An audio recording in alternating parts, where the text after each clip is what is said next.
Imagine losing your entire medical career, your license, and your reputation, all because of a single social media post about a standard checkup.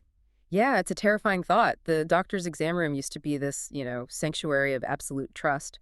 But today, it's increasingly becoming a legally sealed box where only two people actually know what happened. Right, and welcome to today's deep dive. Our mission for you listening today is to understand exactly how modern doctors are adapting to that. We're looking at some fascinating legal briefs out of Mexico on this whole concept of defensive medicine.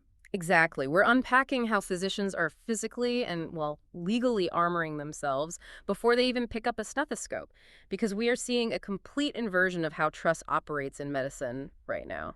In the past, a doctor's word was pretty much unquestioned, right? But today, the presumption of innocence can just completely dissolve in the face of a viral accusation or a sudden legal claim. Right, especially in really sensitive cases involving alleged misconduct or abuse, it turns into a pure he said, she said scenario, which is incredibly risky. It feels a lot like driving a car without a dash cam these days. I mean, you could be the safest driver in the world, but if you're alone and someone simply claims you hit them, you are just completely legally exposed. That's a great analogy, Sure. actually. And because the burden of proof is so heavy when you're fighting a fabricated accusation, doctors have had to implement a physical legal shield. Yeah, they can't just rely on a pristine reputation anymore. So they've introduced this third party, which brings us to the concept of the chaperone medico. Right, the clinical chaperone. In Mexico, this is typically a healthcare staff member, preferably of the same sex as the patient, who literally just stays in the room during the exam. Which serves a dual purpose, doesn't it? Like, it obviously protects the patient by making them feel secure and respected. Exactly. And on the flip side, it protects the doctor by providing a direct, real-time eyewitness that no out-of-protocol behavior or touching occurred. Okay, but let me play devil's advocate here for a second. If I'm the patient, I feel like I'd be way more comfortable just having my spouse or maybe my best friend sitting in the corner. Why force a random clinic employee into the mix? Well, legally speaking, a personal friend and a medical professional are entirely different entities. Under Mexican law, your spouse or friend is classified merely as an acompañante, a companion. Oh, I see. So their testimony would be viewed differently by a judge. Precisely. A companion's testimony is inherently considered emotional and biased. I mean, they have a vested personal interest in you. So in a courtroom, a husband saying the doctor did nothing wrong is basically just hearsay or a heavily biased opinion. Wow. Okay, so it doesn't really hold up. But a clinical witness, like a nurse, is different. Very different. A testigo clinico, or clinical witness, carries actual technical weight.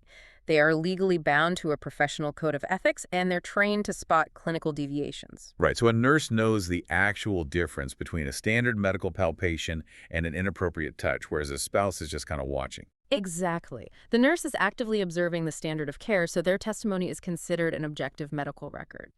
But just having them in the room isn't enough. The bureaucracy tied to this is wild. Oh yeah, looking at the source material, it falls under a very specific Mexican regulation, NOM 004 SA3 2012, right? Yes, and it ties directly into informed consent.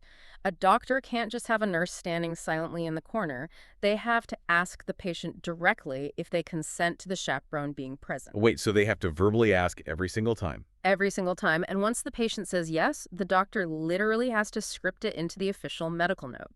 They have to explicitly write that the physical exam was performed in the presence of this specific named witness with the patient's verbal acceptance. It is intense. Hmm. But I guess without that exact documentary and testimonial evidence, the doctor is just walking a dangerous tightrope. They really are. The administrative responsibilities have evolved dramatically because professional self-preservation demands it.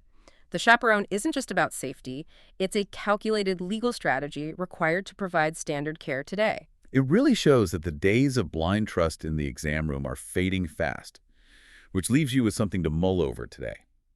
If doctors now require a specialized third-party witness just to establish a baseline of truth for a standard one-on-one interaction, how long until this defensive mindset becomes the mandatory standard for all trusted private professions?